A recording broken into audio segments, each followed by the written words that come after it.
એ બટેકાનું નામ છે. ટ્રાય કરો બટેકા.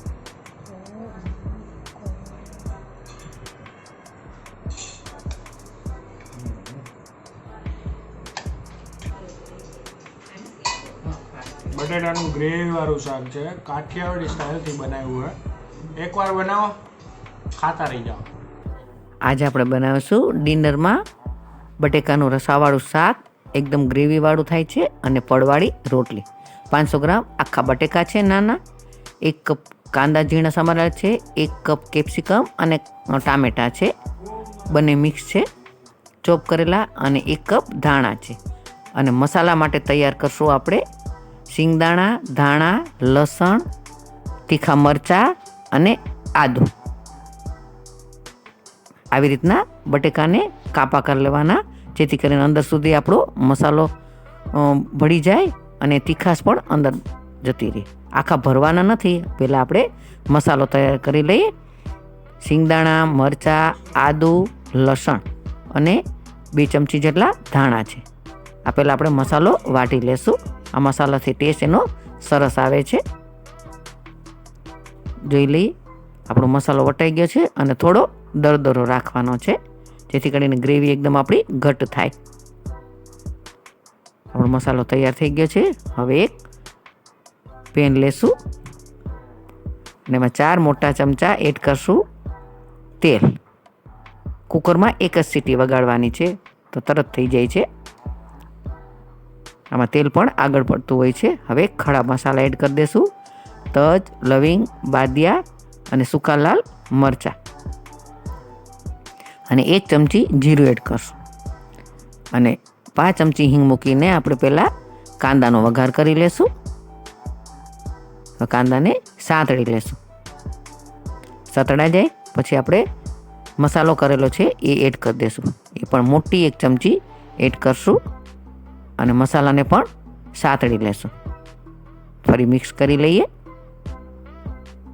હવે એડ કરશું કેપ્સિકમ અને ટામેટાં, જે મેં ચોપ કરી લીધા હતા, એને ફરી એડ કરી લેશું. આની ગ્રેવીથી એકદમ સરસ શાક એકદમ ઘટ્ટ થાય છે. હવે જરાક મીઠું નાખીને આપણે થોડું ચડવા દેશું. એને 2 મિનિટ ઢાંકી દેશું.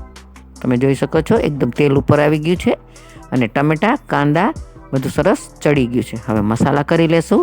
અડધી ચમચી હળદર એડ કરશું, 2 મોટી ચમચી મરચું પાવડર એડ કરશું, 2 મોટી ચમચી ધાણા પાવડર એડ કરશું.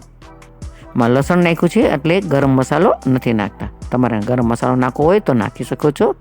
હવે એડ કરશું આપણે બટેકા. આ શાક એકદમ સરસ ગ્રેવીવાળું થાય છે.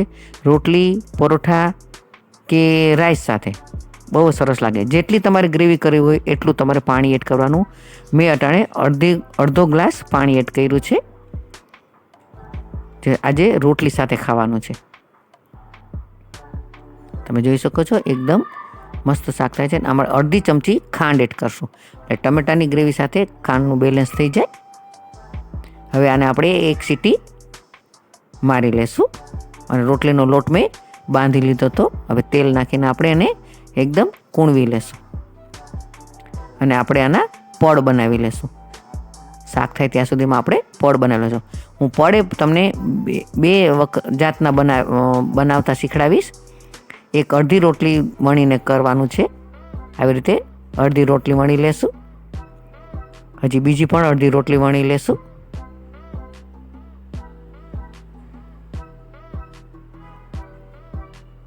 અને આપણે હવે એને તેલ લગાવી લેશું. ફરતે તેલ લગાવી લેવાનું.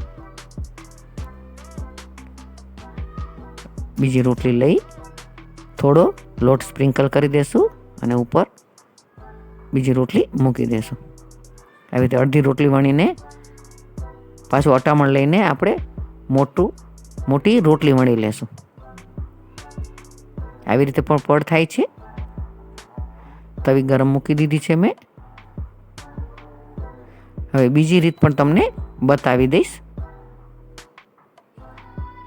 પડને ફેરવી લેશું. હવે આ છે તે આખી રોટલી વણી લેશું. આ બીજી રીતે પણ આવી રીતે પડ થાય છે. હવે આખી રોટલી વણી લેવાની. બીજો લુઓ લઈને પણ બીજી રોટલી પણ વણી લેશું આપણે. આ પણ રોટલી વણાઈ ગઈ. હવે એને પણ તેલ લગાવી લેશું ફરતે. થોડું સ્પ્રિંકલ કરી લેશું લોટ અને રોટલી ઉપર બીજી રોટલી મૂકી દેશું. આપણી પડ તૈયાર. પેલું પડ જોઈ લઈએ. આવી રીતે બંને રીતે પડ તમે કરી શકો છો. હવે આપણું રોટલી તૈયાર છે. બીજું પણ આપણે રોટલી શેકી લેશું. તમે જોઈ શકો છો એકદમ બંને પડ સરસ છૂટા થઈ જાય છે અને પડ એકદમ પતલા બને છે. હવે તે વચ્ચે ઘી મૂકશું અને આપણે પડને ચોપડી લેશું. આવી રીતે પડ આપણા તૈયાર છે. બીજા પડ પણ તૈયાર થઈ ગયું છે. આ પણ એકદમ જોઈ શકો છો એકદમ પતલા પડ થાય છે.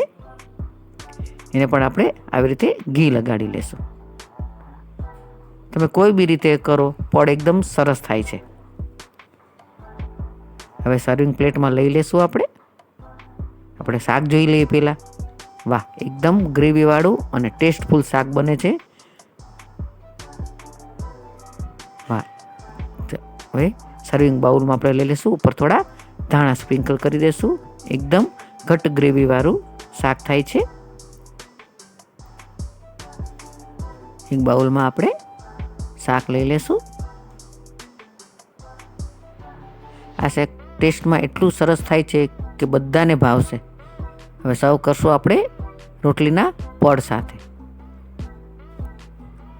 અને કાંદા ટમેટાનું સલાડ પણ લેશું. તો તૈયાર છે આપણું ડિનર. એકદમ ટેસ્ટમાં બેસ એવું શાક અને પડવાળી રોટલી. બનાવજો અને કમેન્ટમાં જરૂરથી મને કમેન્ટ કરજો કે મારી રેસીપી તમને કેવી લાગી. જો મારી ચેનલને સબસ્ક્રાઈબ ના કરી હોય તો સબસ્ક્રાઈબ જરૂરથી કરજો. એકદમ બટેકા જો એકદમ સોફ્ટ થઈ ગયા છે અને એકદમ ગ્રેવીથી ભરપૂર છે. તો તૈયાર છે આપણું ગ્રેવીવાળું બટાકાનું શાક અને પડવાળી રોટલી. Thanks for watching.